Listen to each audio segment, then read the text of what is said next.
Hello বন্ধুরা, আসসালামু আলাইকুম। সবাই কেমন আছেন? আমি আজকে চলে আসলাম নতুন একটা রেসিপি নিয়ে। তো এটা আপনারা কখনো খেয়েছেন কিনা আমি জানি না। এটার নাম হলো ঘ্যাটকল। তো আপনাদেরকে ঘ্যাটকল রান্না দেখাবো। আমি এখন কুটে নিব। এই যে ফেতে রেখেছি, ফেতেতে রাখবো। এই যে কুটে আমি ফেতেতে রেখে দিলাম। কোটা শেষ হয়ে গেছে, এটা ধুয়ে নিয়ে আসলাম। আমি ধুয়ে নিয়ে এসে আপনাদেরকে দেখাচ্ছি, ঠিক আছে?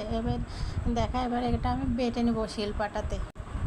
আমি শিলপাটাতে বেটে নিয়েছি, নিয়ে আপনাদেরকে দেখাচ্ছি। তারপরে এটাতে আমি কিছু মশলা মেশাবো, ঠিক আছে? মশলাতে এই যে সামনে বেটে নিয়েছি।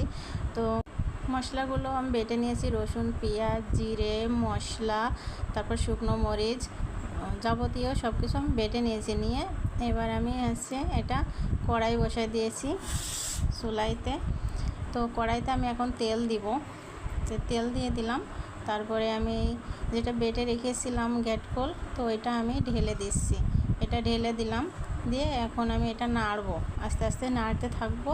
আমার জালটা লো হিটে আছে, বেশি জাল দিলে কিন্তু হবে না, লেগে যাবে কড়াইতে। তো আমি আস্তে আস্তে নাড়তে আসি।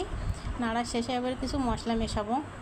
আপনাদেরকে দেখালাম যে মশলাটা, আমি সেই মশলাটাই এখন দিচ্ছি। তারপরে এই যে লবণ দিয়ে দিলাম স্বাদ মতো, হলুদ দিয়ে দিলাম। আপনারা ইচ্ছা মতো মানে স্বাদ মতো দিবেন। তো আমি কাঁচা লঙ্কা দিইনি, আমি শুকনো মরিচটাই দিলাম।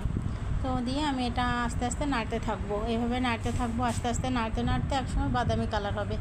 তারপরে এই যে আমার এটা এখন হয়ে গেছে, মানে বাদামি কালার করে নিলে এটা স্বাদটা অনেক মানে সুন্দর হয় আর কি।